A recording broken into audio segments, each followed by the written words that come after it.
What if the lights went out forever and winter came anyway? What if the warmth you take for granted simply disappeared? Tonight, we're stepping back into a world where survival wasn't a switch away, but a daily negotiation with cold, darkness, and the bitter mathematics of coal and candle wax. Picture this. It's 1878, and snow is falling thick over the cobblestone streets of a northern English mill town. There are no gas lamps casting their steady glow, no gas heaters humming comfort into cramped rooms. There's only the soft hiss of snow against window panes, the distant clatter of cartwheels on ice, and the faint, precious flicker of a single candle flame. How did ordinary people survive when warmth was a luxury? When light came at the cost of tomorrow's bread, and when winter wasn't just a season, but a siege? If this kind of gentle storytelling helps you rest, feel free to like the video and subscribe, but only if it truly brings you peace. And let me know in the comments where you are listening from and what time it is where you are. It's strangely comforting to see how many of us are drifting off together from different corners of the world. Now dim the lights. Maybe switch on a gentle fan for that soothing background hum. And let's settle in for tonight's quiet journey through history. Let's drift back to a time when every flame was precious, every breath visible, and every dawn was earned through the long, muffled silence of a Victorian winter night. Imagine yourself there. It's 4:30 in the morning, and somewhere in the darkness above your head, snow is still falling. You know this without looking. You can hear it in the profound quiet that has settled over the tenement building. The way sound seems wrapped in cotton, muffled and strange. Your eyes open not to an alarm, but to the familiar ache in your shoulders from yesterday's work at the loom. The woolen blankets on top of you feel damp and heavy, and there's a peculiar weight to the air that tells you the temperature dropped during the night. When you exhale, you can see your breath, a small ghostly cloud that dissipates quickly in the cold air of your one-room dwelling. You are a mill worker, perhaps 26 years old. Though the work has aged your hands beyond your years, your wages, when they come regularly, are just enough to cover the rent on this cramped space you share with 2 other women, plus bread, weak tea, and the occasional piece of salt pork. There is no money for luxuries. Gas lighting is still a wonder reserved for the main streets and the homes of merchants. Here in this narrow building, squeezed between others just like it, darkness rules from sunset to sunrise. The rhythm of your days begins before the sun even considers rising.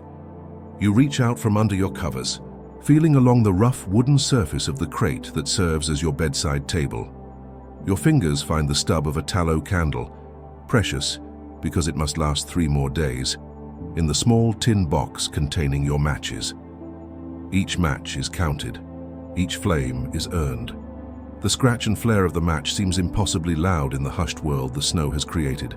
The tallow candle catches, and suddenly, your small corner of the room blooms into wavering honey-colored light. The flame dances slightly in the draft that seeps through the window frame, where frost has painted delicate, intricate patterns on the inside of the glass. Getting dressed is a careful negotiation with cold.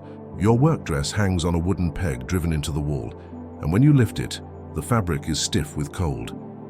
The cotton feels like thin armor as you pull it over your chemise, and you know that it will take your body heat nearly an hour to warm the cloth enough for comfort. Your woolen shawl, dark gray, much mended, becomes your most essential companion. You wrap it tightly around your shoulders, pulling it up to cover the back of your neck.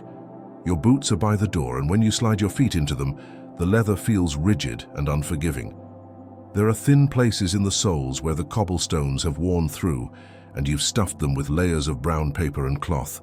On a morning like this, those small holes might as well be windows directly to the frozen street.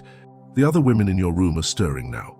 Mary, who works at the same mill, is already sitting on the edge of her narrow bed, rubbing her hands together to bring feeling back to her fingers. Alice, who takes in piecework sewing, coughs quietly into her shawl, a sound that's become more frequent as the cold weather has deepened. None of you speak much in these early morning moments. There's a strange intimacy in sharing the small circle of candlelight and moving through the familiar ritual of preparation in near silence. You make your way to the washstand, a simple wooden table with a chipped ceramic bowl and pitcher. The water in the pitcher has a thin skin of ice on top which you break with your finger. The cold is shocking, even though you expected it. You splash the icy water on your face and hands, and the contrast between the cold water and the warm candlelight creates a peculiar sensation, as if you're waking up in layers. There's no time for a proper breakfast. In the wooden box beneath the washstand, you keep your small store of food. A half loaf of bread now hard around the edges, a small piece of lard wrapped in brown paper, and a twist of tea leaves that must last the week. You cut a slice of the bread with your knife, spread it thinly with lard, and eat it quickly while you arrange your hair and pin your small woolen hat in place. The candle flame flickers as you move around the room, casting moving shadows on the walls that are stained with soot and damp. This light, fragile and golden, will be the last warm illumination you see until you return tonight. At the mill, there will be oil lamps spaced far apart, creating pools of yellow light separated by stretches of shadow. The work will be done as much by feel as by sight. You blow out the candle carefully, pinching the wick between your fingers. The room plunges into darkness so complete it seems solid, and for a moment, you stand still, letting your eyes adjust. Gradually, the faintest suggestion of grey light becomes visible at the edges of the frost-covered window. Dawn is still more than an hour away, but this is enough to navigate by. The wooden stairs creak under your feet as you make your way down to the street door. Each step echoes differently in the cold air, and you can hear Mary's footsteps behind you, following the same path. The building holds the cold like a stone holds water, thoroughly, completely, and with no intention of letting it go. When you push open the heavy door to the street, the cold hits you like a physical presence. It's not just the temperature, though. The air burns your lungs and makes your eyes water immediately. It's the way the cold seems to reach through your clothes, through your skin, searching for the warm places where your body holds heat and drawing that warmth away, with methodical persistence. The snow is still falling, fat flakes that catch what little light reflects off the white-covered cobblestones. There are no street lamps here, no gas lights to mark your way. Navigation is by memory and by the faint variations in darkness, the deeper shadow that marks a doorway, the slightly lighter patch where an alley opens between buildings. Your feet know the way, even when your eyes struggle to find the familiar landmarks. The cobblestones are treacherous under the snow. They're uneven at the best of times, and now they're hidden traps that can turn your ankle or send you sliding. You walk carefully, deliberately, feeling for solid footing with each step. The sound of your boots on the stones is muffled but still audible, a rhythmic crunch and scrape that marks your progress through the sleeping streets. Other figures move through the darkness around you, mill workers, shop girls, laborers, heading to whatever work they can find. You recognize some of them by their shape, their gait, or the particular way they hold their shawls. Tom, the weaver from the building across the street, walks with a slight limp from an old injury. Sarah, who works in the spinning room, always hurries, taking quick, nervous steps as if she's being chased. These are your companions in the early morning darkness, fellow travelers in the daily journey from cold sleep to cold work.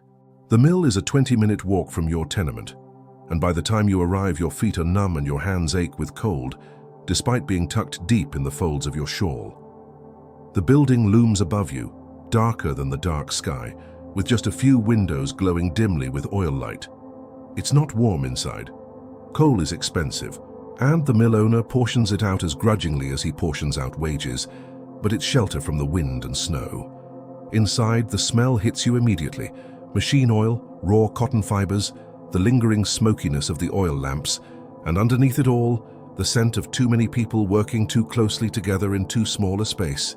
Your fingers are so stiff from cold that it takes several minutes before you can manage the small, precise movements required to tend your loom. The work begins before full daylight, and it continues in a strange twilight, created by the oil lamps scattered throughout the vast room. Each lamp creates a circle of yellowish light. In between these circles are pools of shadow, where the light doesn't reach. You work as much by touch as by sight, your hands following patterns they've learned through repetition, feeling for the tension in the threads, the rhythm of the shuttle. The cold follows you even here. It rises up through the floorboards, seeps in around the windows, and settles in the spaces where the oil lamp light doesn't reach. Your breath is still visible in small puffs, and your fingers remain stiff and clumsy for the first hour of work. Gradually, the movement warms your hands, and the proximity of other bodies in the room raises the temperature just enough to make the work bearable. But bearable is a careful word. Your back aches from hunching over the loom. Your eyes strain in the inconsistent light. Your throat grows dry from breathing air, thick with cotton fibers and lamp smoke. The noise is constant, the clacking of looms, the hiss and sputter of the oil flames, the occasional sharp word from the overseer, the quiet conversations carried on over the mechanical sounds. Lunch is a brief respite, but not a warm one. You eat your remaining bread and drink weak tea from a tin cup, but the food is cold and provides little comfort. Some of the workers gather around one of the small coal braziers that provide the only real heat in the building, but there's room for only a few, and the warmth extends only a foot or two from the glowing coals. The afternoon seems longer than the morning, perhaps because you can see, through the tall windows, the grey daylight slowly fading back into darkness. Snow continues to fall steadily, building up on the window ledges and creating an increasing sense of enclosure, as if the world outside is gradually disappearing beneath a white blanket. When the workday finally ends around 6 Yao, you step back out into a world transformed. The snow has continued falling all day, and now it lies thick on the streets, muffling all sound and creating an almost magical landscape of white shapes and blue shadows.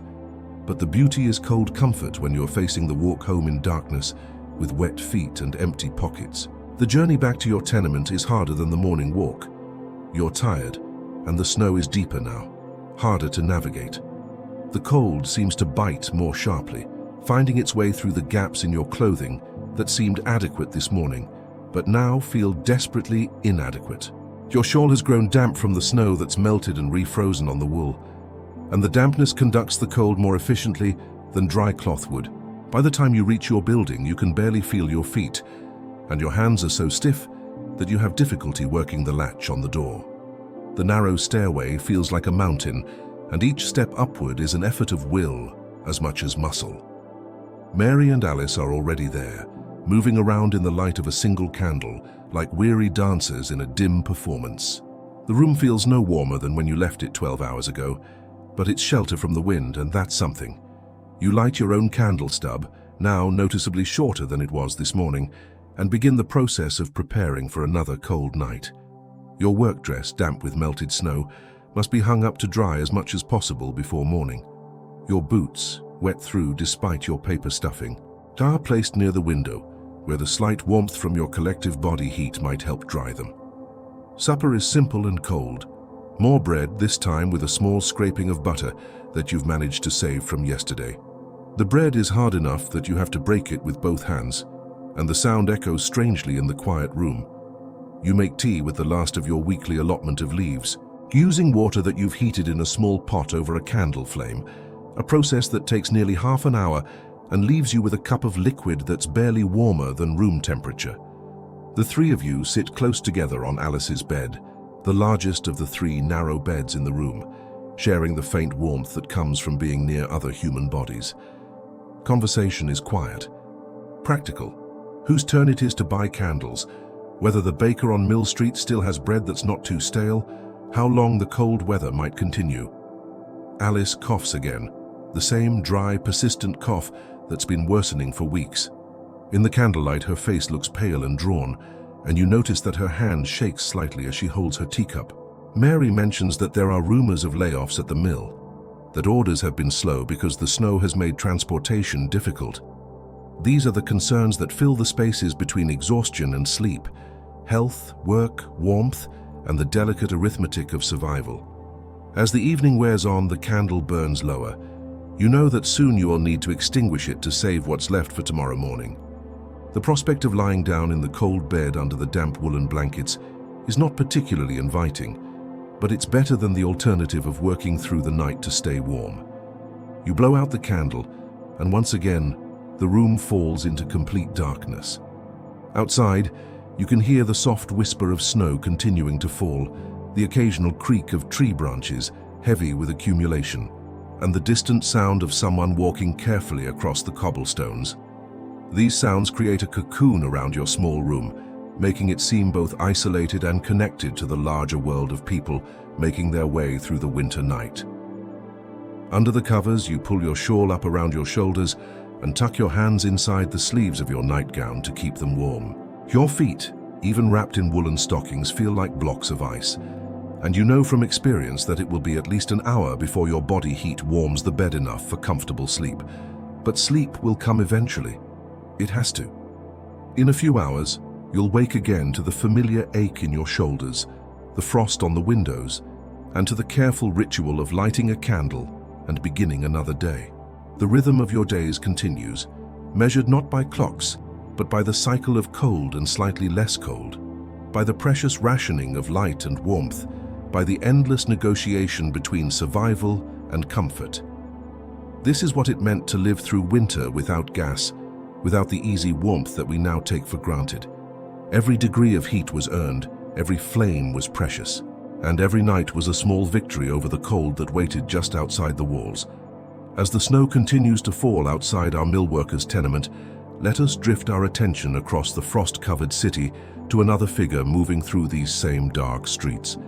Her name is Octavia Hill, and she walks with purpose through the winter night, carrying a leather satchel filled with rent books, a small oil lamp, and an unwavering belief that even the poorest deserve warmth and dignity. Born in 1838 into a family that understood both comfort and its sudden absence, Octavia Hill learned early that the line between warmth and cold could be crossed in a single season, a single misfortune, a single illness that kept wages from coming home.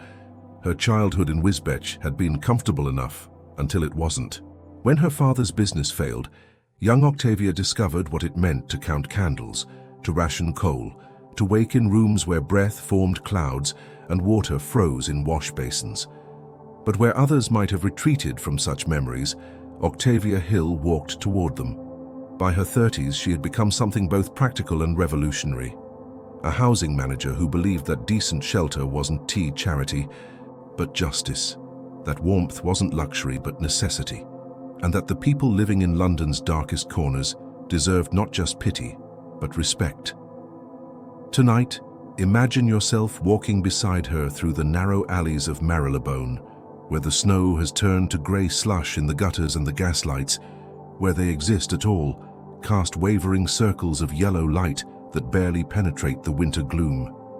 She moves with the careful step of someone who has learned to navigate these streets in all weather, practical boots finding solid footing on the treacherous cobblestones. In her satchel, she carries more than just rent books and lamp oil. There are careful notes written in her precise handwriting, observations about broken windows that let in killing drafts, about families crowding together in single rooms, not by choice but by necessity, about children who cough through the night because the walls sweat with dampness and cold. These notes will become letters to landlords, proposals to charitable societies, and eventually changes that bring small victories against the vast army of London's winter misery. The building she approaches tonight stands like many others in this part of the city, narrow, tall, subdivided into the smallest possible units to maximize profit from the desperate. But this building is different in one crucial way. It's one of hers. Through a combination of negotiation, persuasion, and her own modest financial backing, Octavia Hill has taken over the management of these rooms. Where once a landlord collected rent and ignored everything else, she has instituted something quietly radical: the belief that people paying for shelter deserve to receive it. She climbs the stairs slowly, her lamp casting dancing shadows on walls that she has personally seen improved. Where once there were holes that let in wind and rain, there are now solid patches of wood and plaster. Where once there were windows stuffed with rags and newspaper, there are now panes of glass that actually keep the weather outside where it belongs. The changes are small, practical, unglamorous, but they mean the difference between survival and slow death for the families living here. At the first landing, she pauses outside a door and knocks gently. The woman who answers is perhaps 40, though poverty has aged her beyond her years. Her name is Mrs. Fletcher, and she works 16 hours a day taking in laundry to support herself and 2 young children. Last week, Mrs. Fletcher mentioned that the window in their room had cracked, letting in a draft that made it impossible to keep warm, despite the coal they could barely afford to burn. "Good evening, Mrs. Fletcher," Octavia says, and her voice carries both formality and genuine warmth. "I've brought some putty for your window, and Mr. Jameson will be by tomorrow to see to the repair properly." This is how change happens in Octavia Hill's world. One window at a time, one draft sealed, one family at a time, made slightly less vulnerable to the winter that presses against the walls like a living thing. She doesn't make speeches about the rights of the poor or the obligations of the wealthy. She simply appears with putty and arranges for Mr. Jameson to come with his tools. Mrs. Fletcher's gratitude is quiet, expressed in the way she steps aside to let Octavia examine the crack in the glass and in the careful way she counts out her weekly rent payment, 7 shillings and 6pence. Money that represents the difference between Mrs. Fletcher's children having shoes and going barefoot, between having bread for breakfast and having only weak tea. But Octavia Hill's revolutionary approach isn't just about repairs and rent collection. As she moves through the building, stopping at each door, she practices something that seems simple but is actually radical. She listens. When Mrs. Donnelly on the second floor mentions that her husband's cough has worsened, Octavia makes a note to speak with Dr. Southwood about visiting. When young Tommy Harrison shyly shows her a slate on which he's been practicing his letters, she doesn't just praise him, but makes another note about finding proper books for children in the building. The rhythm of her evening visits follows a pattern that she has refined through years of this work. She collects rent, yes, but she also observes. She notices that the Johnson family has been burning furniture for warmth, which tells her their coal money has run out. She sees that old Mr. Pike has stuffed his broken window with a piece of his own coat, and she understands immediately that he chose cold over nakedness and that both problems need addressing. In the third-floor room where the Kellys live, husband, wife, and 3 children in a space not much larger than a pantry, she finds them huddled around a single candle, trying to stretch its light to cover the mending that Mrs. Kelly takes in for extra pennies. The scene would break many hearts, but Octavia Hill sees it with the clear eyes of someone who has learned to translate pity into action. "Mrs. Kelly," she says, "I've been thinking that this room might benefit from whitewashing the walls. Lighter walls reflect more light from your candle, you know. Mr. Jameson could see to it next week if that suits you." And this is revolution disguised as practicality. The whitewash will cost Octavia Hill money that she can't easily spare. But she has calculated that the improved light will allow Mrs. Kelly to take in more mending work, which will mean more income, which will mean better food and warmer clothes for the children. It's charity that enhances dignity rather than diminishing it. Help that empowers rather than creates dependence. As she continues her rounds, climbing higher into the building where the rooms grow smaller and the cold more bitter, Octavia Hill carries with her not just lamp oil and rent books, but a vision of how life might be different. Not dramatically different.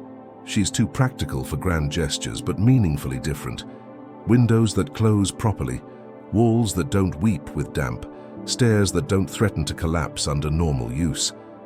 In the highest room under the eaves, she finds Sarah Mitchell, a seamstress who works by the light of a single oil lamp, her fingers flying over fabric that will become dresses for women who live in warm houses with gas lighting and coal fires that burn all day.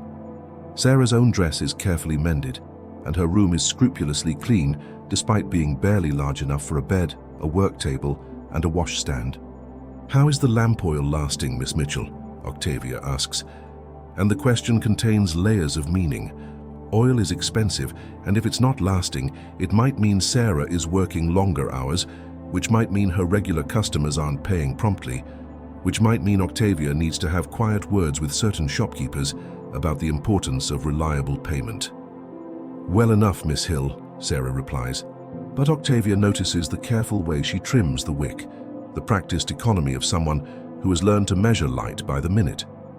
Tomorrow, Octavia will arrange for a second lamp to be delivered, along with extra oil. The cost will come from her own pocket, but the investment will allow Sarah to work faster and take on more customers, improving her situation in a way that builds independence rather than dependence. This is the quiet mathematics of Octavia Hill's approach. Small investments that yield returns measured not in money, but in human dignity, in the gradual accumulation of improvements that transform survival into something approaching life.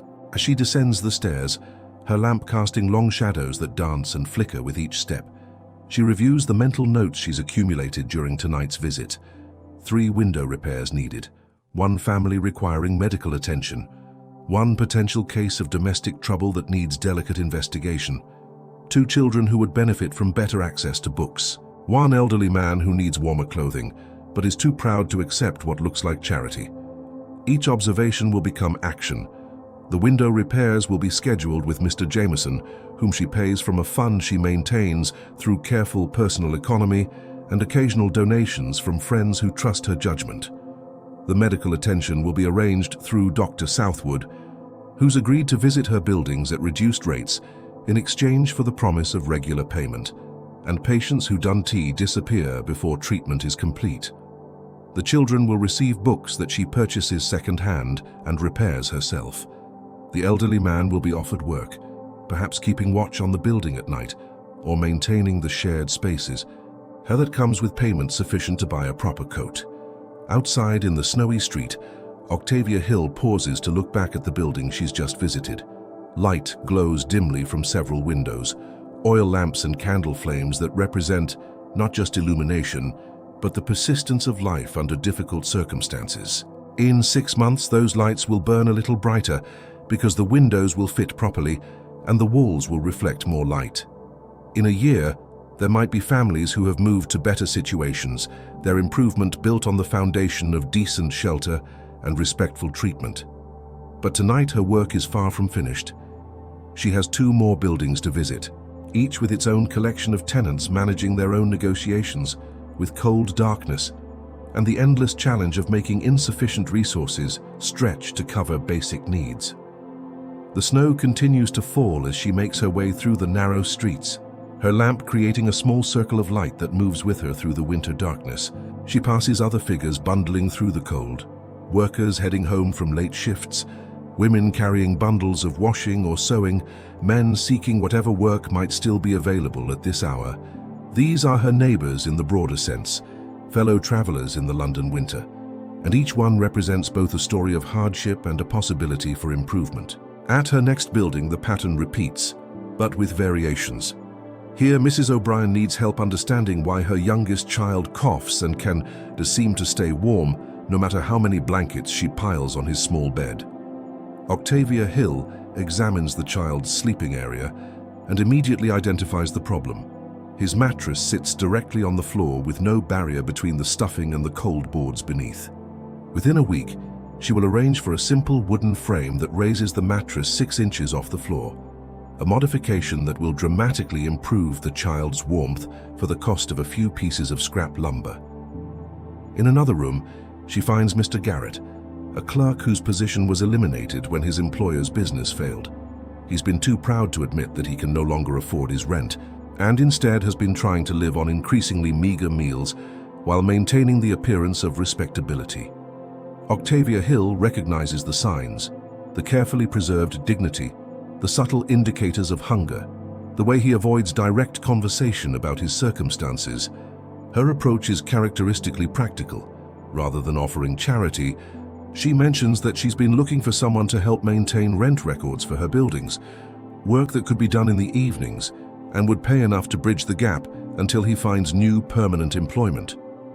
It's real work that genuinely needs doing, but it's also a lifeline offered in a way that preserves dignity and builds toward independence. As the evening progresses and her visits continue, a portrait emerges of Octavia Hill's revolutionary method. She treats housing not as a business commodity, but as a foundation for human flourishing.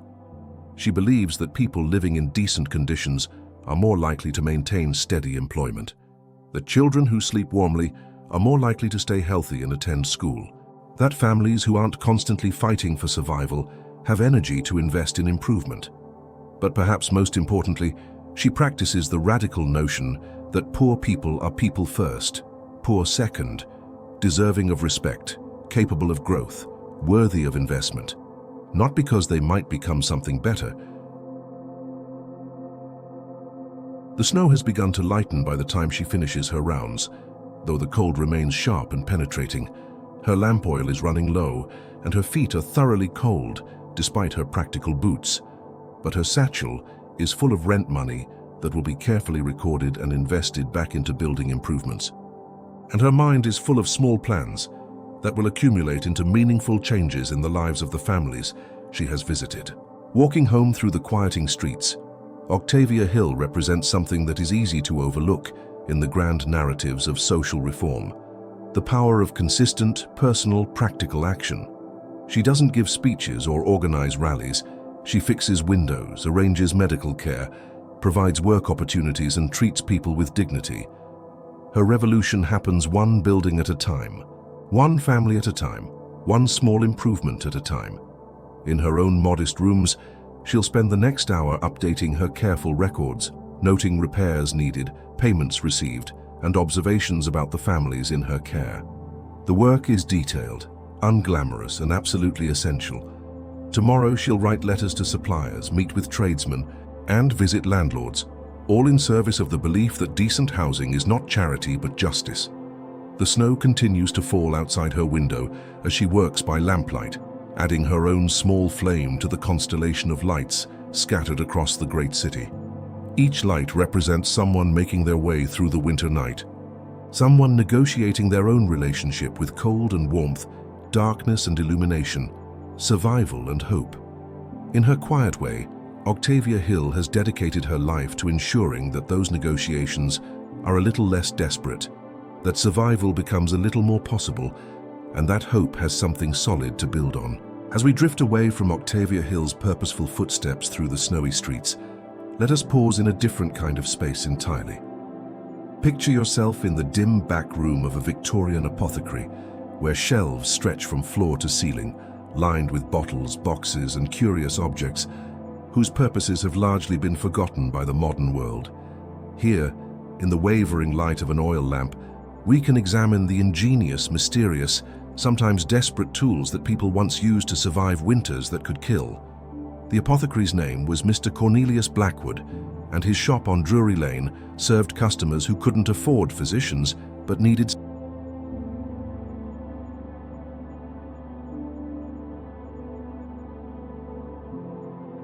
Tonight, as snow taps against his mullioned windows, he moves between his shelves with the careful precision of someone who understands that the difference between warmth and cold, between relief and suffering, might rest in a small brown bottle or a peculiar contraption of metal and cloth.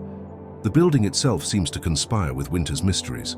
Built in the reign of Queen Anne, it leans slightly toward the street, its timbers settling into angles that create pockets of shadow and unexpected spaces where cold air pools and eddies. The shop occupies what was once a single large room, but successive tenants have added partitions, alcoves, and raised platforms that transform it into a maze of interconnected spaces, each with its own microclimate, its own relationship to the heat that struggles to emerge from the single coal fire burning in the front room's grate. Mr. Blackwood has learned to read these thermal territories like a map. He knows which shelves require extra protection from dampness, which corners gather frost on the coldest nights, and which areas maintain just enough warmth to keep delicate preparations from freezing. This knowledge, accumulated over 2 decades of winter observations, influences every decision about where to store his mysterious inventory. Let us examine these objects together, drifting through his collection like visitors to a museum of forgotten necessities, each artifact telling a story about human ingenuity in the face of relentless winter. On the highest shelf, almost lost in the shadows, sits what looks like a small metal lantern, but with chambers and compartments that seem far too complex for simple illumination. This is a pocket warming engine, though Mr. Blackwood calls it by its more elegant name, a portable comfort apparatus. Though larger than a man's fist, it contains a series of small chambers designed to hold burning charcoal, with an ingenious ventilation system that allows the coal to smolder for hours without flame, producing steady heat that won't ignite clothing, but will warm hands that have lost all feeling. The construction is remarkably sophisticated. The outer shell is made of brass, carefully perforated with tiny holes arranged in patterns that look almost decorative, but serve the essential purpose of controlling airflow. Inside, a series of metal baffles direct the flow of heated air, while preventing dangerous gases from accumulating. The whole device can be carried in a coat pocket or tucked inside a muff, providing hours of gentle warmth for the cost of a few pieces of charcoal. But examining these devices more closely reveals layers of complexity that suggest their creators possessed a sophisticated understanding of thermodynamics and metallurgy. The brass itself shows evidence of deliberate alloying, not the simple brass of decorative items, but a composition carefully adjusted to provide optimal heat conduction while maintaining durability. The perforations aren't merely functional. They're arranged in mathematical progressions that control not just airflow, but the rate of heat transfer, creating devices that warm gradually, rather than producing dangerous spikes of temperature. Some examples show evidence of field modifications. Tiny additional holes drilled by users, small metal patches soldered over original openings, adjustments that suggest these devices were continuously refined through practical experience.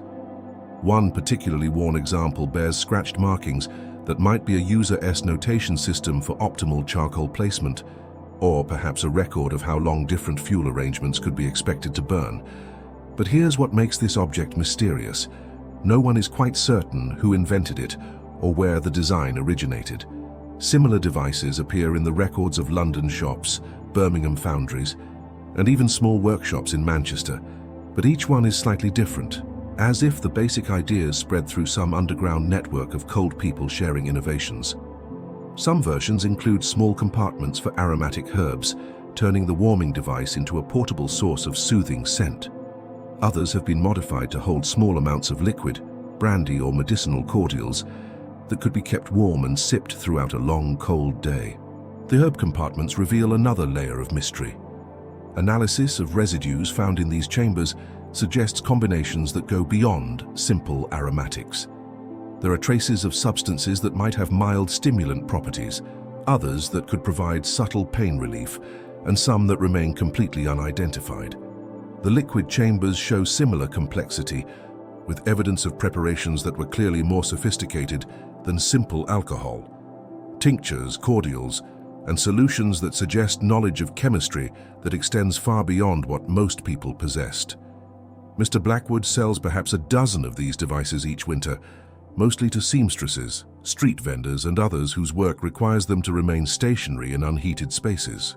He's never been able to determine whether they actually work as well as their purchasers claim, but he has noticed that customers who buy them tend to return each autumn for more charcoal and occasional repairs, suggesting that the devices provide sufficient benefit to justify their continued use. The repair requests provide their own insights into how these devices were actually used. Common problems include clogged ventilation holes, not from ash or debris but from what appears to be deliberate plugging, suggesting users developed their own systems for fine-tuning heat output. Other frequent repairs involve the replacement of internal baffles that show wear patterns indicating the devices were used far more intensively than their delicate construction would seem to allow. On a lower shelf, arranged in neat rows, are objects that look like small metal eggs with peculiar surface textures. These are hand warmers of a different sort, designed to be heated in coals or over a flame and then carried in the pockets or tucked inside clothing. Each one is unique, handmade by local metalsmiths who have developed their own approaches to the problem of retaining heat without retaining dangerous temperatures.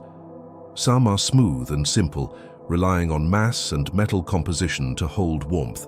Others are covered with small raised bumps or intricate patterns that increase surface area and supposedly improve heat retention. A few have been wrapped with leather or cloth, creating primitive insulation that allows them to be held comfortably even when hot enough to provide significant warmth. The metallurgy of these objects reveals surprising sophistication. Some appear to be made from pewter alloys, specifically formulated for heat retention, compositions that include small amounts of antimony or bismuth to adjust thermal properties. Others show evidence of deliberate surface treatments, oxidation patterns that aren't accidental corrosion, but carefully controlled processes that create surfaces with specific thermal characteristics. The patterns etched or cast into many of these warmers aren't merely decorative. Close examination suggests they are designed to create specific airflow patterns when the warmers are placed against clothing or inside pockets. Some patterns seem intended to maximize surface contact with fabric, others to create small air gaps that provide insulation while allowing heat transfer. A few include tiny channels that appear designed to distribute heat evenly across the warmer's surface. The most intriguing examples include small chambers that can be filled with heated sand or salt, materials that retain heat longer than metal alone. One particularly elaborate version has multiple compartments, allowing the user to heat different sections at different times, creating a sequence of warmth that can last through an entire day of outdoor work. These multi-chamber designs reveal engineering principles that wouldn't look out of place in modern thermal systems. The compartments are sized according to mathematical ratios that optimize heat release over time. The connecting channels between chambers allow for controlled heat flow, creating devices that can provide steady warmth for 8, 10, sometimes 12 hours from a single heating session. But again, the origins of these designs are unclear. Some appear to be based on similar devices from continental Europe, others seem to be purely local innovations. Mr. Blackwood has accumulated his collection over nearly 20 years, purchasing items from estate sales, accepting them in trade, and occasionally commissioning new versions from craftsmen who work more from intuition than from any formal understanding of heat transfer or metallurgy. The provenance stories of individual pieces add to their mystery. One warmer came from the estate of a woman who claimed it had been made by her grandfather, a blacksmith who learned his techniques from a French prisoner of war during the Napoleonic conflicts. Another was traded by a sailor who swore it had been given to him by a Siberian fur trader, who claimed such devices were essential for survival during Russian winters. Whether these stories are accurate or merely romantic inventions, they suggest that knowledge of advanced heating techniques traveled through networks that existed outside official channels of trade and education. In a glass case near the window, where the lamplight catches, their surfaces are perhaps the most mysterious objects in the collection. Small pieces of glass or crystals, some clear, others tinted in various colors, all bearing intricate patterns etched or engraved into their surfaces. These are frost glasses, and their purpose touches the boundary between practical technology and folk magic. The theory, as Mr. Blackwood understands it from conversations with customers who swear by their effectiveness, is that these patterned glasses, when properly placed on windowsills or hung near windows, somehow interfere with the formation of frost on the glass. The patterns, spirals, geometric designs, supposed to create tiny variations in air temperature that prevent ice crystals from forming. The physics behind this theory isn't entirely implausible. Modern understanding of crystallization suggests that surface irregularities and thermal variations can indeed influence how ice forms on glass. The patterns etched into these frost glasses create minute changes in how air moves across the window surface, potentially disrupting the conditions necessary for frost formation. Some patterns might even create optical effects that concentrate or disperse heat in ways that affect local temperature. But the sophistication of some patterns suggests knowledge that goes beyond simple empirical observation. One glass bears a pattern that appears to be based on logarithmic spirals, mathematical forms that weren't widely understood until the late 18th century. Others include geometric figures that seem related to crystallographic principles that wouldn't to be formally described until decades after these objects were created. Whether this actually works is a matter of some debate. Mr. Blackwood has sold dozens of these objects over the years, and customers continue to request them, but he's never been able to observe their effectiveness directly. Some purchasers claim that windows treated with frost glasses remain clear even on the coldest nights. Others report that the glasses seem to work only in certain rooms, or only when positioned at specific angles, or only when used in combination with other folk remedies. The positioning requirements described by users suggest that these devices might actually function through optical rather than thermal mechanisms. Several customers have mentioned that frost glasses work best when placed to catch the first morning light, or when positioned to reflect moonlight at specific angles. This hints at effects that might involve photochemical processes or optical heating rather than direct thermal intervention. The most elaborate frost glass in his collection is about the size of a child's hand, made of clear crystal with an intricate mandala pattern etched into its surface. The pattern seems to shift and change as the light moves across it, creating optical effects that are almost hypnotic. The customer who sold it to him claimed it had been in her family for 3 generations, passed down along with specific instructions for its use. It must be placed on the windowsill before the first frost of the season. It must be cleaned only with rainwater, collected during the full moon. It must never be allowed to become completely warm, or it will lose its power. Such instructions blur the line between practical advice and ritual magic. But then again, much of Victorian winter survival involved practices that seemed to combine rational observation with folk wisdom and desperate hope. When the difference between warmth and cold could mean the difference between life and death, people were willing to try almost anything that might provide even marginal improvement. The ritual aspects of these instructions might serve practical purposes that aren't immediately obvious. Rainwater collected during full moons would be relatively pure and free of minerals that might interfere with the glass's optical properties. Placement before the first frost might be necessary to establish proper thermal equilibrium. The prohibition against allowing the glass to become too warm might protect delicate surface treatments that give the patterns their effectiveness. In wooden boxes stacked near the back of the shop, Mr. Blackwood keeps his collection of what he calls winter textiles, items of clothing and fabric that represent attempts to solve the problem of staying warm with limited resources and ingenious modification. Here are snowshoes that aren't shoes at all, but rather leather and canvas overshoes designed to be worn over regular footwear, with thick soles made from layers of felt, cork, and sometimes even dried grass or moss. Each pair is unique, handmade by cobblers who experimented with different approaches to the problem of keeping feet warm and dry. Some versions lace up to the knee, creating primitive boots that can be worn over thin-soled regular shoes. Others are designed to slip on and off quickly, allowing workers to protect their footwear when walking through snow, but remove the bulky overshoes when precision footwork is required. The materials used in these overshoes reveal a sophisticated understanding of insulation principles. The layering systems aren't random, but follow specific patterns that maximize thermal protection while maintaining flexibility. Some examples use alternating layers of different materials: felt for insulation, cork for moisture resistance, moss for additional thermal mass, arranged in sequences that suggest knowledge of how heat moves through complex material systems. The stitching patterns used to hold these layers together are equally sophisticated. Rather than simple straight seams, many overshoes use complex patterns that prevent thermal bridging while maintaining structural integrity. Some seams are designed to stretch and compress with walking, maintaining insulation effectiveness even under stress. Others include deliberate gaps that allow for air circulation while preventing moisture accumulation.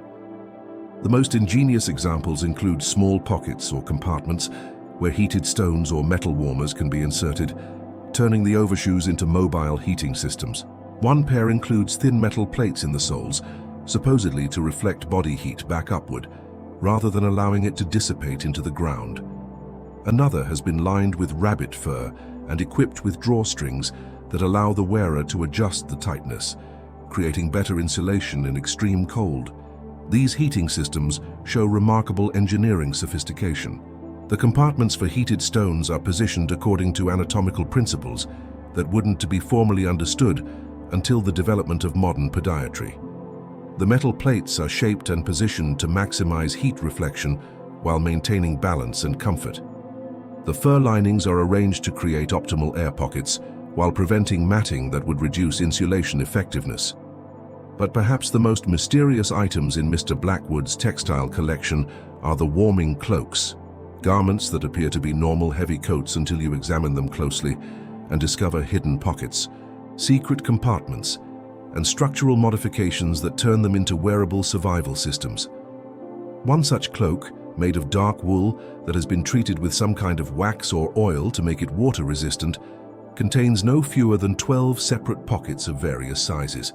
Some are obviously intended for hand warmers or pocket heating devices. Others seem designed to hold small bottles, perhaps for medicinal cordials or warming spirits. A few appear to be sized specifically for carrying candle stubs, matches, or other fire-making supplies. The pocket arrangement follows principles that suggest a deep understanding of human ergonomics and thermodynamics. Pockets intended for heating devices are positioned where they'll provide maximum warming effect while remaining accessible for maintenance and refueling.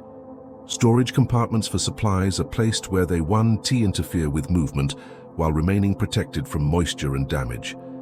The overall design creates a system where every element supports the wearer's survival in extreme conditions. But the most intriguing features are less obvious. Double-layered construction that creates air pockets for insulation, a hood lined with fur that can be drawn tight enough to leave only a small opening for breathing, and a hem weighted with what feels like small metal objects, perhaps coins or fishing weights, that help the cloak hang properly and resist wind. The double-layer construction reveals principles that anticipate modern understanding of thermal insulation. The air pockets are not uniform but vary in size and distribution according to patterns that optimize heat retention while preventing the dead air spaces from becoming thermal bridges. The outer layer is treated with substances that provide weather protection while remaining breathable, preventing moisture accumulation that would reduce insulation effectiveness. The cloak's most mysterious feature is a series of small metal rings sewn into the lining, each one engraved with tiny symbols that might be letters, numbers, or decorative patterns. The rings seem to serve no obvious practical purpose, but they've been placed with obvious care and intention, suggesting some meaning that has been lost to time. Analysis of these rings reveals they're made from various metals, some brass, some pewter, a few that appear to be silver or even gold. The symbols etched into them include recognizable letters and numbers, but also geometric figures, astronomical symbols, and designs that don't correspond to any known writing system. Their positioning within the cloak follows patterns that might be random or might represent some systematic encoding of information. Mr. Blackwood acquired this cloak from the estate of an elderly woman who had lived alone in a series of increasingly marginal lodgings, apparently supporting herself through needlework and the occasional sale of herbal remedies. Among her papers were detailed notes about the modification of clothing for cold weather survival, including diagrams and instructions that read like a combination of practical sewing advice and coded ritual instructions. These papers provide tantalizing hints about the cloak's construction and purpose. The instructions include precise measurements for pocket placement, specifications for materials and stitching techniques, and lists of supplies that should be carried in each compartment. But they also include references to proper timing for the work, materials that have been blessed, and the importance of completing each section during the appropriate phase of the moon. Moving deeper into the shop's mysterious inventory, we find shelves dedicated to what Mr. Blackwood categorizes as winter cordials and warming preparations, bottles and packets containing substances intended to generate heat from within rather than preserving heat from without. These range from the straightforward, bottles of brandy or rum enhanced with warming spices, to the exotic and puzzling. One recurring type of preparation involves combinations of herbs that are supposed to increase the vital heat when consumed as teas or tinctures. Common ingredients include ginger, cinnamon, and cloves. But more unusual additions suggest connections to folk medicine traditions that extend far beyond simple warming. Devil's claw root, dried nettle, something labeled only as northern bark, and small packets of what appear to be dried insects, or perhaps small seed pods. Chemical analysis of these preparations, where possible, reveals compounds that do indeed have thermogenic properties, substances that can increase metabolic rate and promote circulation. But the combinations are often more sophisticated than simple collections of warming spices. Some mixtures include alkaloids that might have stimulant effects. Others contain compounds that could influence blood vessel dilation. A few preparations include substances that aren't found in any standard pharmacological references. The exotic ingredients raise questions about supply networks and specialized knowledge that existed outside mainstream commerce. Devil's claw root is native to southern Africa. How did it find its way into Victorian London winter remedies? Northern bark might refer to any number of boreal species, but some chemical signatures suggest it might be from plants that don't grow anywhere in Europe. The dried insects, if that's what they are, include species that aren't native to the British Isles. The instructions for preparing these mixtures are often as mysterious as their ingredients. One recipe calls for steeping the herbs only during the waning moon, using water that has been heated with iron nails, and adding honey that has been sung to by bees on the longest night. Another specifies that the mixture must be stirred clockwise exactly 13 times, then allowed to cool until it reaches blood warmth before consumption. Whether these elaborate instructions serve any practical purpose is impossible to determine. But they suggest that the creation of warming remedies was often treated as much ritual as recipe, as if the proper preparation was as important as the ingredients themselves. Modern understanding of chemistry suggests that some of these instructions might actually influence the final product. Heating with iron could catalyze certain chemical reactions. Timing preparations according to lunar cycles might take advantage of subtle environmental variations that affect plant chemistry. The most intriguing bottles in this collection contain what appear to be simple tinctures, dark liquids in small amber bottles with handwritten labels that give few clues about their contents. One is labeled simply, "For the deep cold," another, "Against winter's bite," and a third, most mysteriously, "When the warmth won't come." These tinctures resist analysis, appearing to be alcohol-based extracts, but the plant materials used to create them remain largely unidentified. Some contain familiar warming spices, but in combinations and concentrations that suggest specific therapeutic intentions rather than simple comfort. Others include substances that produce no recognizable chemical signatures, materials that might be synthetic compounds or extremely exotic natural products. The labels themselves provide few clues, but hint at a classification system that goes beyond simple symptom relief. For the deep cold might refer to a specific type or severity of cold exposure. Against winter's bite could indicate preparations designed for acute rather than chronic cold-related problems. When the warmth won't come suggests conditions that involve more than simple temperature exposure, perhaps circulation problems, metabolic issues, or other medical conditions that manifest as an inability to maintain body heat. Mr. Blackwood has never been entirely certain what these preparations actually contain, as he acquired them from various sources over many years, and the original creators took their recipes with them to graves and winter churchyards. He knows that customers who purchase them tend to return for more, suggesting effectiveness. But he's also noticed that the same customers often purchase multiple different types of winter remedies, making it difficult to determine which preparations actually provide benefit.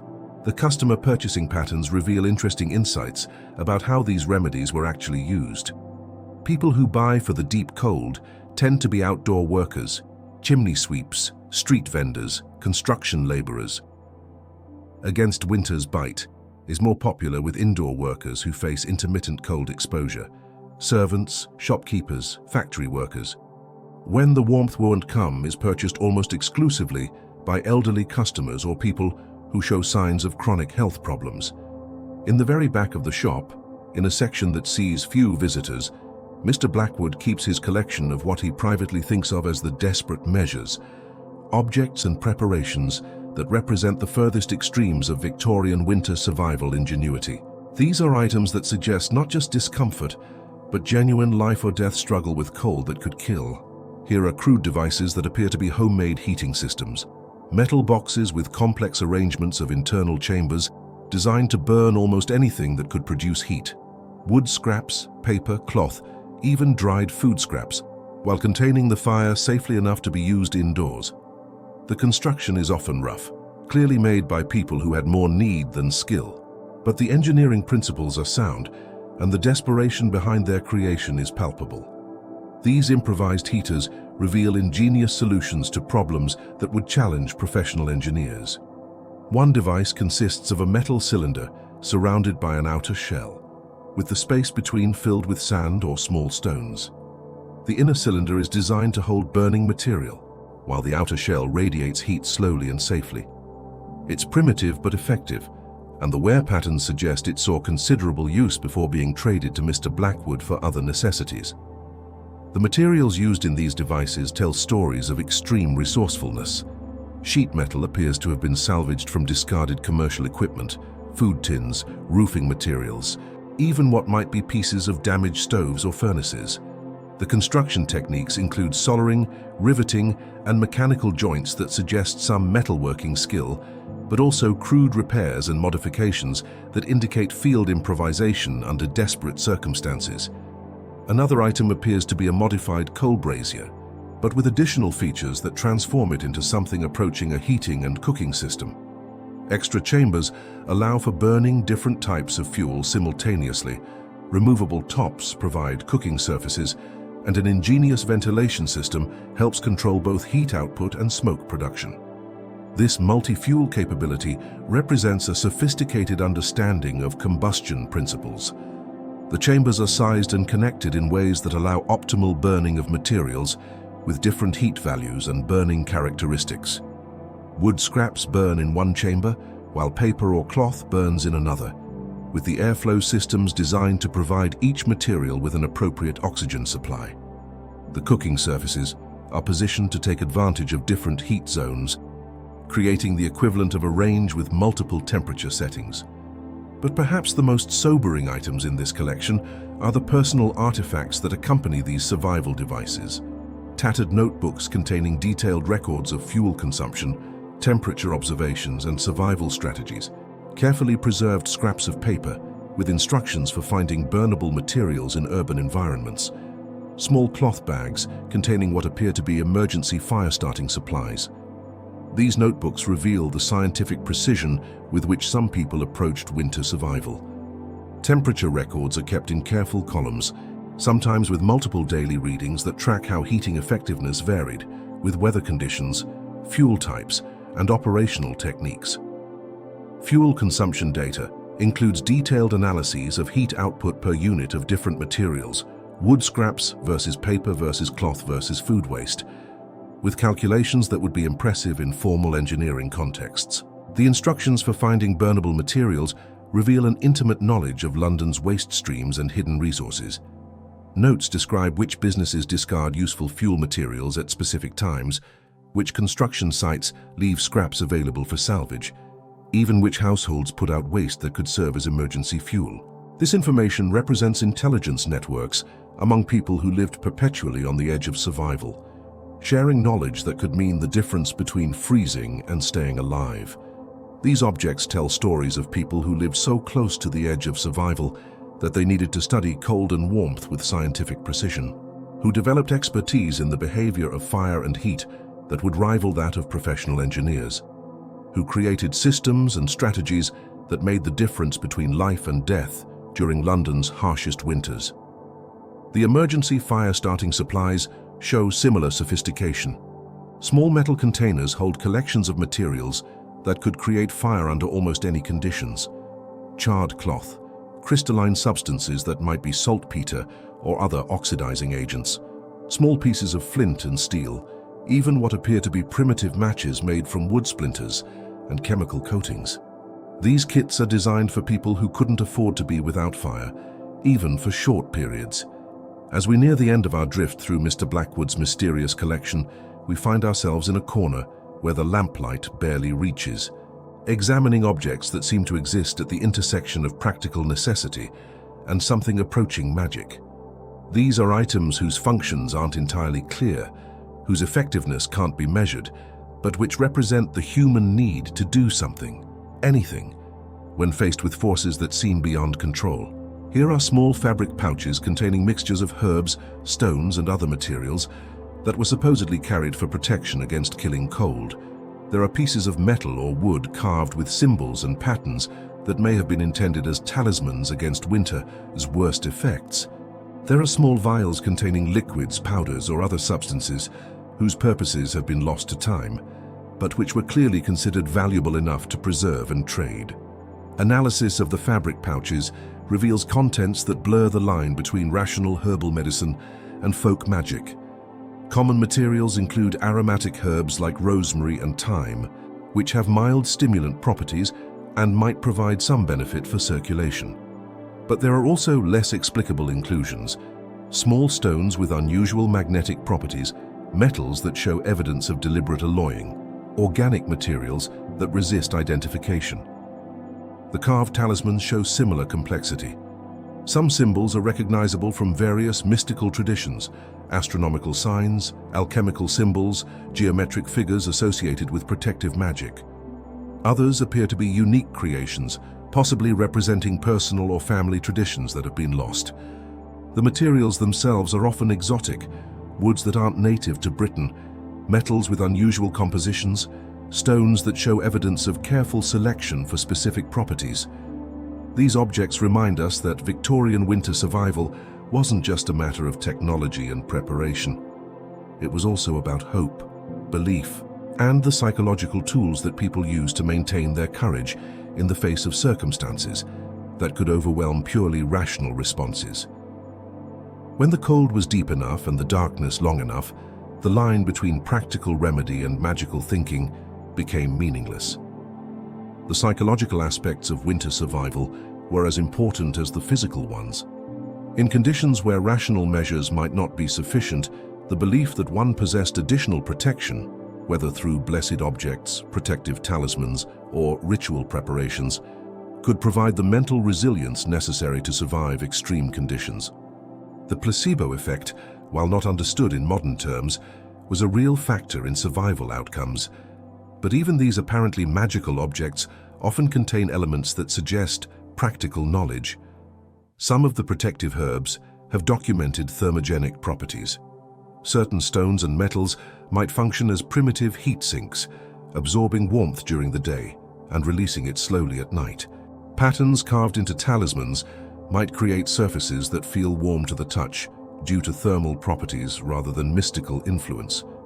As Mr. Blackwood extinguishes his lamp and prepares to close his shop for the night, he moves through his collection with the familiarity of long practice, ensuring that everything is properly stored and protected.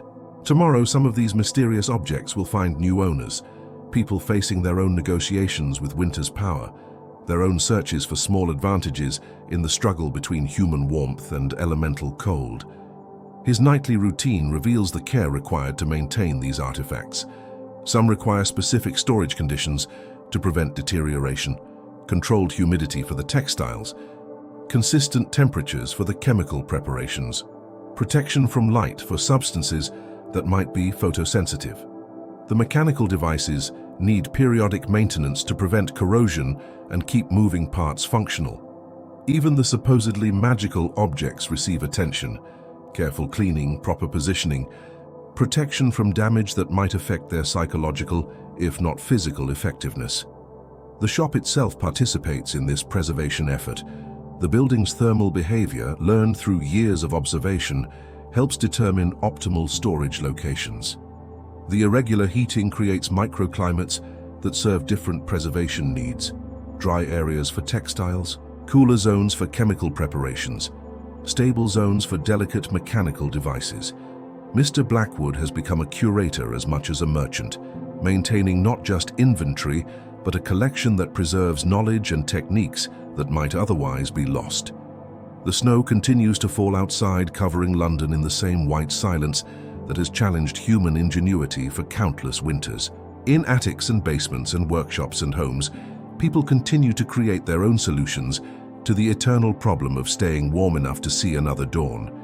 Each object in Mr. Blackwood's collection represents both an answer and a question. What can human cleverness accomplish when survival is at stake? How much of our struggle against the cold is practical? And how much is hope made tangible? And what forgotten knowledge lies sleeping in the artifacts we've abandoned as we've gained easier ways to stay warm?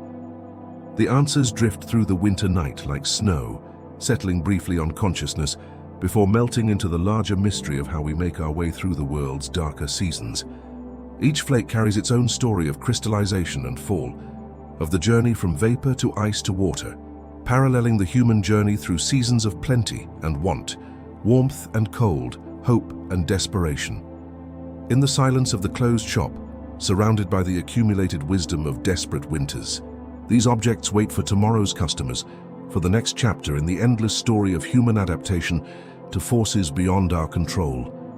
They hold their secrets quietly, ready to share whatever warmth they can with the next person brave enough to venture into winter's embrace. From the shadowy mysteries of Mr. Blackwood's apothecary, Let us drift across the snow-covered city to a very different world, one where winter arrives not as an enemy to be fought, but as a picturesque backdrop viewed through windows that never frost, in rooms where the temperature never varies more than a few degrees from perfect comfort. Picture yourself ascending the marble steps of a townhouse in Belgravia, where gas lamps cast steady pools of golden light on the snow-dusted street below. The heavy oak door opens not to your touch, but to the practiced hand of a butler, whose morning began hours before dawn, ensuring that every aspect of warmth and light would be seamlessly prepared before his employers stirred in their heated bedchambers. Inside, the contrast with the world we've been exploring is so complete, it might belong to a different planet entirely. Here in the drawing room of Sir Edmund Harwick and his family, winter exists only as an aesthetic choice, something to be observed and appreciated rather than survived. The room glows with the steady light of gas chandeliers, their flames dancing behind crystal shades that cast rainbow patterns on walls, papered in deep burgundy silk. Let us pause for a moment and consider the invisible architecture of comfort that makes this warmth possible. Behind the walls, a network of pipes carries gas throughout the house, feeding not only the chandeliers, but also the gas fires that burn in marble fireplaces in every major room. The gas arrives via underground mains that connect this house to gasworks across the city, where teams of workers tend the great furnaces that convert coal into illuminating gas, working in conditions that would make our millworker's unheated factory seem comfortable by comparison. In the basement, which Sir Edmund never visits and rarely considers, coal burns in furnaces tended by servants, who rise at 4 in the morning to ensure that warmth flows through the house's heating pipes before the family wakes.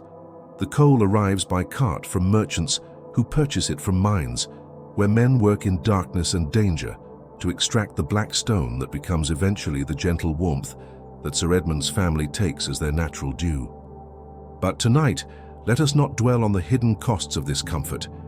Instead, let us drift through these warm rooms like ghosts, observing the peculiar rituals and customs that emerge when survival is not in question, when warmth and light are abundant enough to be used for pleasure rather than mere necessity. In the library, Sir Edmund sits in a leather chair positioned precisely between a gas fire and a large window through which he can observe the snow falling in the garden. On the table beside him, a silver pot keeps tea at the perfect temperature, heated by a small spirit lamp that would represent a week's wages for our mill worker. He reads by the steady light of a gas lamp designed specifically for the purpose. The book in his hands is a volume on Arctic exploration, tales of men struggling against killing cold, and circumstances that Sir Edmund finds thrillingly exotic, precisely because they are so removed from his own experience. He reads with fascination about explorers who burned their furniture for warmth, who suffered frostbite despite wearing every piece of clothing they possessed, who faced the daily possibility that cold might claim their lives. For Sir Edmund, these stories are entertainment, adventures made safe by distance and comfortable by the warm room in which he reads them. He has never questioned his right to this comfort, never wondered about the coal miners who make his gas fires possible, never considered the servants who ensure that warmth reaches every corner of his house. His relationship with winter is aesthetic, intellectual, safely removed from the physical realities that govern the lives of most of London's inhabitants. Across the hall in the morning room where Lady Harwick takes her afternoon correspondence, the scene is equally removed from the struggles we've witnessed in the city's darker corners. She sits at a writing desk, positioned near a large window, where the steady light from gas wall sconces supplements the grey winter daylight, filtering through glass that never frosts, because the room is kept warm enough to prevent condensation. Lady Harwick is composing a letter to her sister in Bath, describing the charming effects of the recent snowfall and mentioning her plans for a winter charity event. The charity, a fund for deserving poor families during the cold season, is sincere in its intentions, but it operates at a level of abstraction that keeps the actual realities of winter poverty at a comfortable distance. She has never visited the tenements where families crowd together for warmth, never seen the frost-covered windows that people stuff with rags and newspapers, never witnessed the careful rationing of candle stubs and coal scraps that determines whether children sleep warm or cold. Her charity work involves organizing elegant fundraising dinners in warm ballrooms, managing correspondence with other wealthy ladies, and occasionally reviewing lists of recipients prepared by professional charity workers who serve as intermediaries between her good intentions and the actual people in need. It's philanthropy mediated through multiple layers of comfort and distance, generosity that never requires her to confront the physical realities of the suffering it aims to address. In the drawing room, the Harwick children, young Edmund, aged 12, and his sister Margaret, aged 10, play parlor games designed for winter evenings. They have no concept that winter might represent danger. That cold could be anything more than a reason to wear warmer clothes and enjoy hot chocolate by the fire. Their relationship with the season is entirely comfortable, shaped by traditions that treat winter as an opportunity for cozy family gatherings, elaborate meals, and gift-giving celebrations. Young Edmund builds elaborate structures with wooden blocks, while Margaret practices piano pieces that she will perform at the family's Christmas gathering. The piano itself represents a small fortune, not just in its cost, but in the luxury of heated rooms stable enough in temperature to keep the instrument in tune, leisure time sufficient for practice, and educational opportunities that assume basic survival needs are permanently satisfied. Their games and activities unfold in an atmosphere of complete physical security. They've never experienced genuine cold, never gone to bed hungry, never worried about whether there will be fuel for tomorrow's fires or oil for tomorrow's lamps. Winter for them is a season of particular pleasures: snow angels and sledding, warm drinks and festive foods, the cozy intimacy of family gatherings around fires that never threaten to go out. But perhaps the most revealing space in the house is Sir Edmund's study, where he conducts the business affairs that generate the wealth necessary to maintain this fortress of comfort. Surrounded by gas lamps that burn steadily through the darkest winter afternoons, he manages investments that include shares in gasworks, coal mines, and the very factories where our mill worker tends her loom in conditions barely warmer than the streets outside. The ledgers on his desk track profits from enterprises that depend entirely on the abundance of cheap labor. Workers who accept dangerous, uncomfortable employment because the alternatives are even worse. Sir Edmund's comfort is built directly on the foundation of other people's struggle with cold, darkness, and insufficient wages. But the connection is mediated through financial instruments and management hierarchies that keep the human costs invisible. He reviews reports from factory managers who write about labor efficiency and production targets without mentioning the workers who arrive before dawn and leave after dark, who work in buildings heated just enough to prevent the machinery from freezing, but not enough to provide human comfort. He studies profit projections for gas companies without considering the workers who tend the dangerous furnaces that produce the illuminating gas that lights his home. This is not necessarily callousness, but rather the peculiar blindness that wealth can create. Sir Edmund lives in a world where comfort is so complete, so seamlessly provided, that it becomes invisible. He no more thinks about the coal that heats his house than he thinks about the air he breathes. The infrastructure of his comfort, the servants, the suppliers, the workers in distant factories and mines, exists below the threshold of his conscious attention. Yet even this carefully constructed fortress of comfort is more fragile than it appears. In the servants' hall below stairs, a different drama unfolds as the staff who make this comfort possible negotiate their own relationships with winter-esque challenges. The cook rises at dawn to tend fires in the kitchen range, her hands chapped from constant contact with cold water and hot metal. The housemaids who maintain the fires throughout the house work in conditions that are warm only by comparison with the streets outside.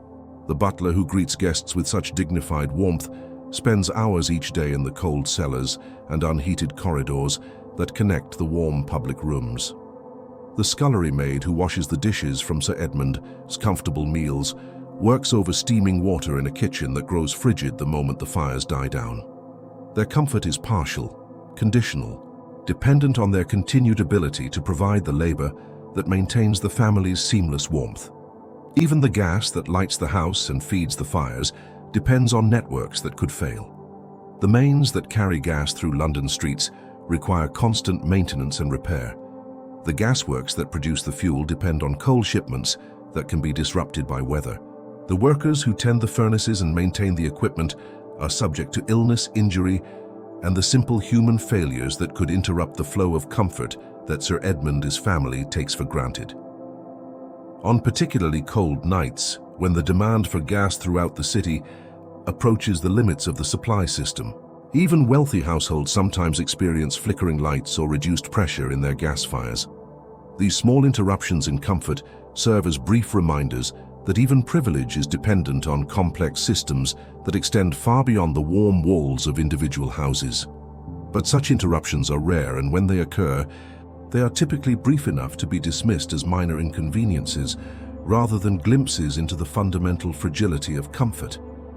Sir Edmund's family has backup systems for their backup systems: oil lamps in case the gas fails, coal fires in case the gas heating becomes insufficient, and servants whose entire job is to ensure that comfort never falters. In the conservatory attached to the back of the house, tropical plants grow in air kept warm by a combination of gas heating and the greenhouse effect of the large windows. Here, in the middle of a London winter, palm fronds and exotic flowers create a small paradise that represents the ultimate triumph of wealth over natural constraints. The room exists in permanent spring, maintained at considerable daily expense, for no purpose other than the pleasure of experiencing summer in winter. Lady Harwick sometimes takes her morning tea in this space, surrounded by green, growing things while snow falls outside the glass walls. For her, this represents not extravagance but a natural expression of human ingenuity and proper stewardship of resources. She sees no contradiction between the tropical warmth of her conservatory and the winter suffering that exists just blocks away, because the two realities exist in completely separate spheres of her experience. The conservatory requires daily attention from a gardener who understands the precise balance of temperature, humidity, and light necessary to maintain this artificial environment. Water must be heated and distributed through a complex system of pipes and sprayers. Gas flames must be adjusted constantly to maintain optimal growing conditions. The entire enterprise consumes resources that would heat several working-class homes, but it does so invisibly efficiently, without requiring the owners to confront the mathematics of comfort and cost. As evening deepens and the gas lamps throughout the house burn brighter against the winter darkness, the Harwick family gathers in the drawing room for what they call our winter ritual, an hour of reading, conversation, and music before the fire. They have no awareness that this scene of domestic tranquility is made possible by the labor of hundreds of people they will never meet. People who work in cold and darkness to extract coal, manufacture gas, and maintain the networks of supply that deliver warmth and light to Belgravia. Sir Edmund reads aloud from Dickens' perhaps A Christmas Carol, with its vivid depiction of both poverty and redemption. The family responds to the story's emotional appeals for charity and kindness, but they experience these themes as literature rather than as descriptions of conditions existing just miles from their warm drawing room. The Cratchit family's struggles with cold and hunger are moving precisely because they seem safely fictional, problems that virtuous people might address through organized charity rather than systemic change.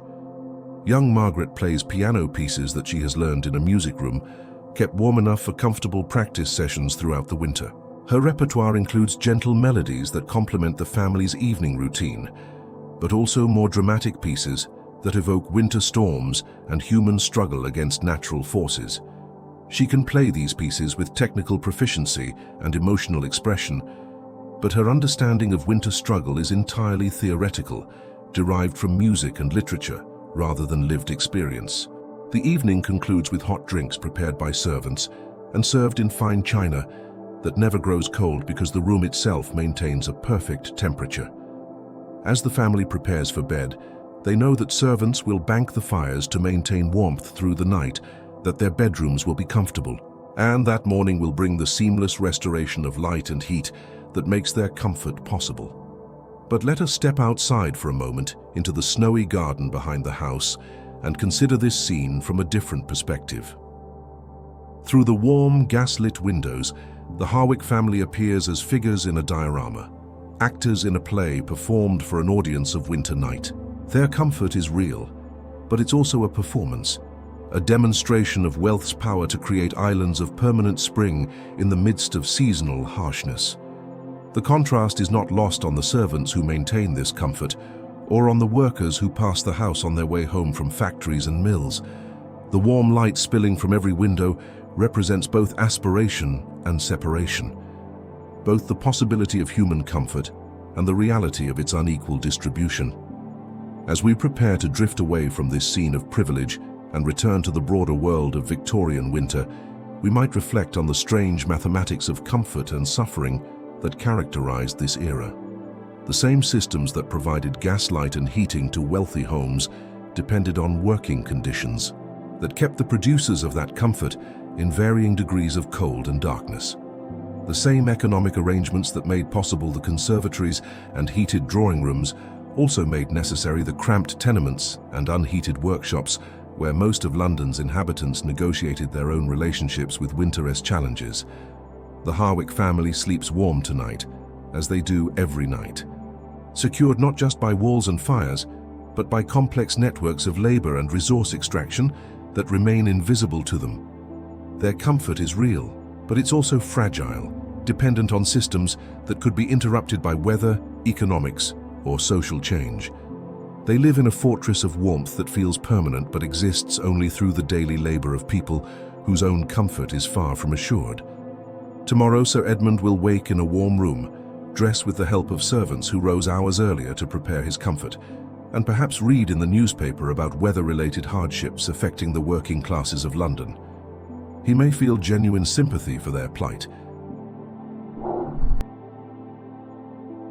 but he will do so from within the fortress of his own secured comfort, never questioning the systems that make his warmth possible and their cold necessary. And so we drift back from the warm drawing rooms of Belgravia, away from the mysterious objects in Mr. Blackwood's shop, beyond the tenement stairs where Octavia Hill carried her lamp in her quiet revolution, and finally away from the millworker's cold morning ritual. We return to our own time, our own warm rooms, carrying with us the echoes of a winter that no longer threatens us as it once threatened them. How strange it is to consider that the simple act of adjusting a thermostat connects us to this long history of human struggle against the cold. The warmth that surrounds you now as you listen, steady, reliable, available at the touch of a button, represents the end point of centuries of innovation, suffering, and gradual improvement. Between the Victorian millworker lighting her precious candle stub and your ability to warm your home with effortless ease, lies a transformation so complete that it's almost impossible to imagine the world we've just visited. Think for a moment about the small miracles that make your comfort possible. The electricity that powers your heating system travels along networks that span continents. The natural gas that might warm your home flows through pipelines that cross mountains and deserts. The infrastructure of your comfort is global, complex, and largely invisible, much as Sir Edmund's gas lamps depended on coal mines and gasworks that he never thought to consider. Octavia Hill, walking through snowy alleys with her rent books and her belief in human dignity, was building more than better housing.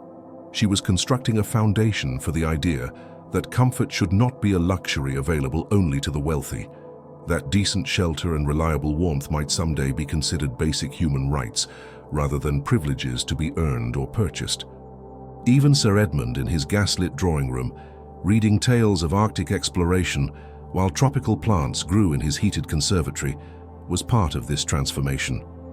His comfort was made possible by systems and technologies that would eventually become more widely available.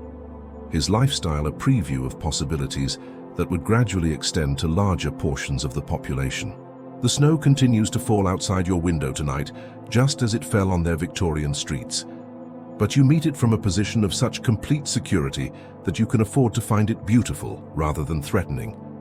Your warmth is so reliable that you can take it for granted, so abundant that you can use it not just for survival, but for pleasure. This is the gift that they gave us through their struggles, the transformation of winter from a season of survival into a season of comfort. Their careful rationing of candles has become our casual use of electric lights. Their desperate search for fuel has become our effortless adjustment of thermostats. Their ingenious survival strategies have become our forgotten luxuries. As your breathing grows slower and your thoughts begin to drift towards sleep, let yourself sink into the profound comfort of knowing that the warmth surrounding you will last through the night, that the light is available whenever you need it, and that winter has become your ally rather than your enemy. Feel the weight of warm blankets that would have seemed impossibly luxurious to our mill worker. Rest in air heated to perfect temperature by systems that Sir Edmund could not have imagined. The Victorian snowstorm that challenged them so severely can no longer reach you. You are separated from their struggles not just by time, but by the accumulated victories of human ingenuity over natural hardship. Their cold has become your warmth. Their darkness has become your light. Their careful strategies for survival have become the invisible infrastructure of your comfort. Sleep comes easier when we recognize how far we've traveled from those harsh Victorian winters. How much human effort and creativity has gone into creating the warm world that cradles you now.